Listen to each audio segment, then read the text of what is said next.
In this video, you're going to learn about the two ballads that are prescribed for the HSST English exam, Sir Patrick Spence and Chevy Chase. If you watch this video till the end, you will learn three things. എന്താണ് ballad അതേപോലെ തന്നെ what is the summary and themes of these two ballads. ആദ്യമായിട്ടാണ് താങ്കൾ എന്നെ കാണുന്നതെങ്കിൽ എൻ്റെ പേര് പ്രദീപ് ഹരിഹരൻ. ഞാനൊരു കോളേജിലെ അസിസ്റ്റൻറ്റ് പ്രൊഫസറാണ്. ഇപ്പോൾ ഞാൻ വേറൊരു മിഷൻ്റെ ഭാഗമായിട്ട് താങ്കൾ ക്ലാസ് എടുത്തുകൊണ്ടിരിക്കുന്നു. അപ്പോൾ ആദ്യം തന്നെ നമുക്ക് എന്താണ് ഒരു ബാലഡ് എന്ന് പറഞ്ഞുകൊണ്ട് തുടങ്ങാം. Because since it's A ballad we must start from the basic core concept of what is A ballad. Give me a second, let me share my screen. A lot of things. Okay, thank you very much. Yes, so let start with the ballad. എന്താണ് ballad എന്ന് നമുക്ക് മൂന്ന് points അറിഞ്ഞിട്ട് ഇതിൽ മനസ്സിലാക്കാൻ പറ്റുള്ളൂ. That will give you a better understanding to learn from this. ആദ്യം തന്നെ ഒരു ബാലഡ് എന്ന് പറഞ്ഞു കഴിഞ്ഞാൽ നമ്മൾ മനസ്സിലാക്കേണ്ടത് it's a very short narrative poem എന്നുള്ളതാണ്. നരേറ്റ് ചെയ്യുന്ന ഒരു ചെറിയ പോയത്തിനാണ് ബാലഡ് എന്ന് പറയുന്നത്. പൊതുവേ നമുക്കറിയാം it originates from the folk tradition. നമ്മുടെ നാട്ടിൽ വടക്കൻ പാട്ടുകൾ എന്നൊക്കെ പറയുന്ന പോലത്തെ ഒരു ഫോക്ക് ട്രഡീഷനാണ് വരുന്നത്. പ്രധാനമായിട്ടും അത് പാടി നടക്കുകയാണ് ചെയ്യുന്നത്. Often it is sung. പിന്നെ എപ്പോഴും ഒരു ഇവൻറ്റിനെ മാത്രമാണ് ഫോക്കസ് ചെയ്യുന്നത്. ഫോർ എക്സാമ്പിൾ നമുക്ക് തന്നെ രണ്ട് ഇത് പഠിക്കാനുണ്ട്.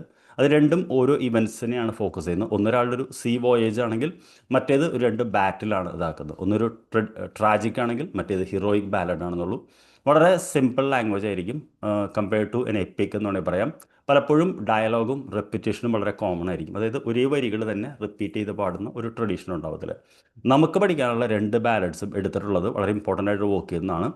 The relics of ancient poetry published in 1765. അത് ഒരു ഇമ്പോർട്ടൻറ്റ് പോയിന്റ് ആണ്. I repeat it just like a ballad. Relics of ancient English poetry, a collection of ballads edited by Thomas Percy. അപ്പോൾ ultimately അതൊരു ഇമ്പോർട്ടൻറ്റ് പോയിന്റ് ആണ്. I'm sure sometimes you may remember it. So 1765 എന്താ പറയുക, relics of ancient poetry എന്ന് പറഞ്ഞൊരു collection edit ചെയ്തിട്ടുള്ള Thomas പേഴ്സിൽ ഇരുന്നാണ് ഇതുള്ളത്. ബാലഡുകളെ പറ്റി പറയുമ്പോൾ രണ്ട് തരം ബാലഡുകളുണ്ട്. ഒന്നെന്ന് പറയുന്നത് ട്രഡീഷണൽ ബാലഡ്സ് എന്ന് പറയും. അത് ഓറൽ ട്രഡീഷനിലുള്ളതാണ്. ആരാണ് അതിൻ്റെ ഓത്തർ എന്നറിയില്ല. രണ്ട്, ലിറ്ററേച്ചറിൽ നമ്മുടെ ആളുകൾ, നമ്മുടെ റൈറ്റേഴ്സ് നമുക്ക് അറിയുന്നവർ എഴുതിയിട്ടുള്ളതാണ്.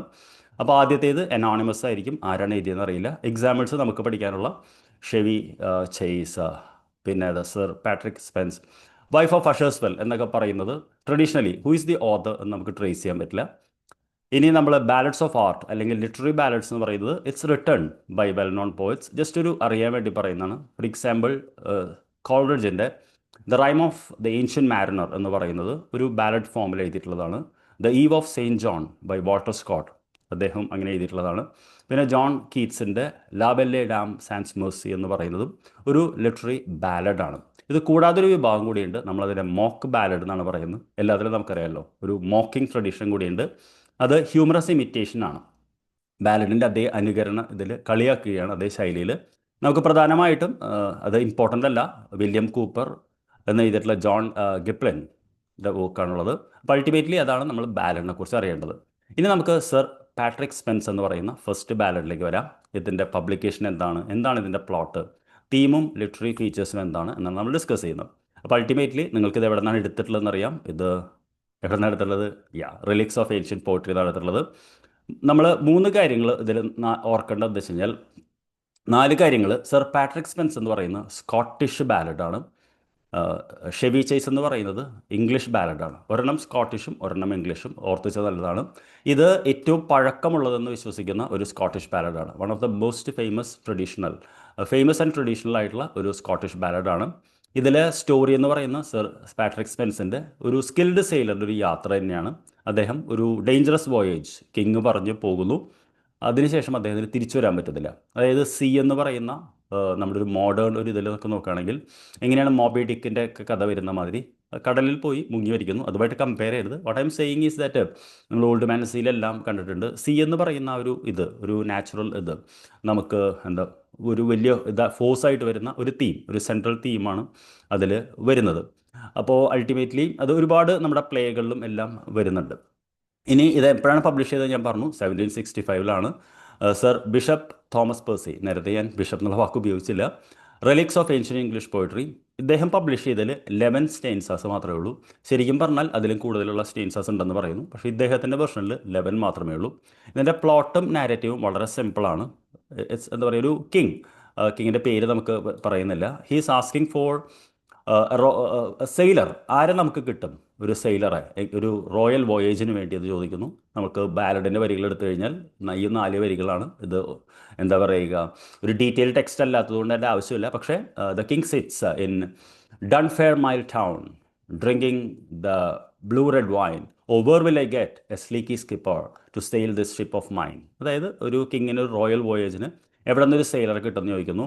അപ്പോൾ അവിടുത്തെ ഒരു നൈറ്റ് അത് റെക്കമെൻഡ് ചെയ്യുന്നതാണ് പറയുന്നത്. അദ്ദേഹം ഒരു ട്രേറ്ററാണ് എന്നൊരു റെഫറൻസ് ചില ഭാഗത്തുണ്ട്. നിർബന്ധമാവണമെന്നില്ല. ഒരു ലെറ്റർ കിട്ടിയതിന് ശേഷം ഒരു എന്താ പറയുക, ചതിക്കാൻ വേണ്ടി പറഞ്ഞയക്കുന്നതെന്നും ചില ഭാഗത്ത് റെഫറൻസ് കാണുന്നുണ്ട്. എന്തായാലും എന്താ പറയുക, ഒരു കോട്ടിയർ അല്ലെങ്കിൽ ഒരു നൈറ്റാണ് റെക്കമെൻഡ് ചെയ്യുന്നത്. സർ പാട്രിക് സ്പെൻസ് ആണ് നല്ലതെന്ന് പറഞ്ഞിട്ട്. അപ്പോൾ സ്പെൻസിനെ വിളിക്കുന്നു രാജാവ്, എന്നിട്ട് യാത്രയ്ക്ക് പോകാൻ പറയുന്നു. അപ്പോൾ സ്പെൻസ് സെയിലറാണ്. സെയിലർക്ക് സീ എന്ന് പറയുന്നത് എപ്പോഴും അതിൻ്റെ നേച്ചർ കണ്ടറിയാലോ. അപ്പോൾ he was reluctant because the sea was very rough ആ സമയത്ത്.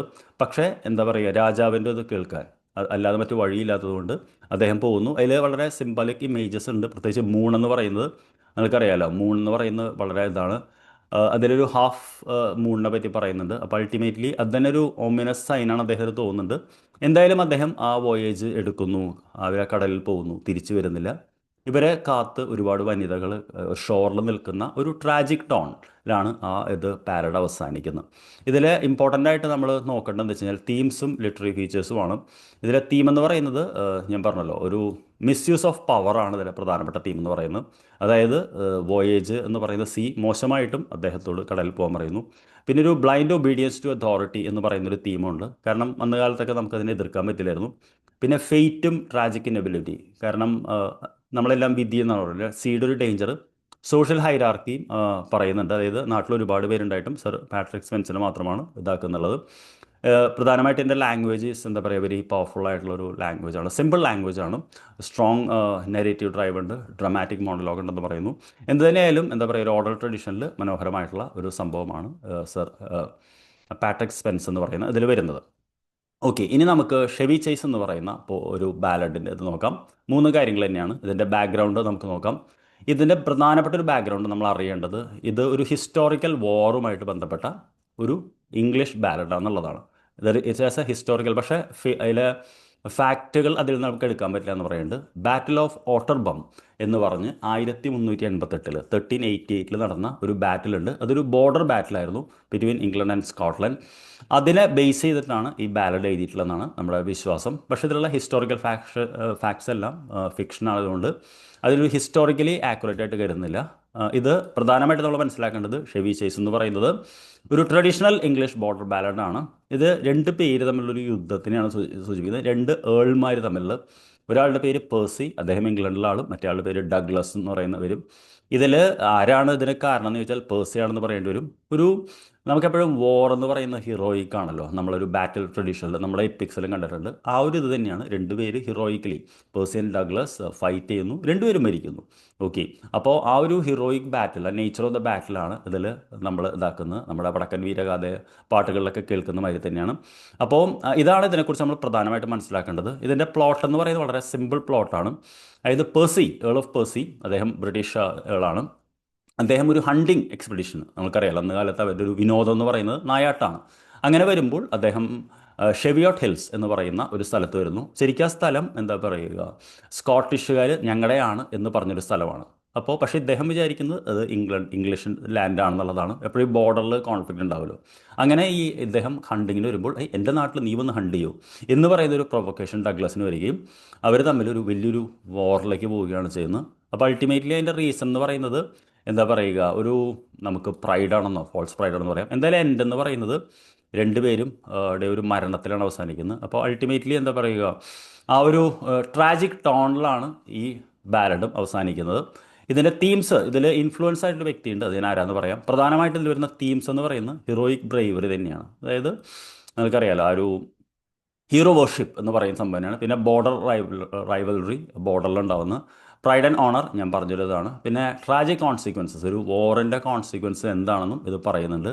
ഈ ballad was highly admired by sir Philip Sidney എന്നാണ് പറയുന്നത്. അദ്ദേഹത്തിൻ്റെ ഒരു കോട്ടുണ്ട്, I never heard of the old song of Percy and Douglas that I found not my heart moved more than with a trumpet എന്നാണ് പറയുന്നത്. അപ്പോൾ ഇത്രയും കാര്യങ്ങളാണ് നമുക്ക് വളരെ ചുരുങ്ങിയ സമയത്ത് ചുരുങ്ങിയതിൽ നമുക്ക് മനസ്സിലാക്കാനുള്ളത്. അപ്പോൾ if you like this video and class, please like this video and subscribe. If you are interested in similar videos, I have A course. Just click the link below and check. I will see you in the next video. Until you meet, this is your trainer, Pradeep Hariharan. I wish you all the best. Thank you.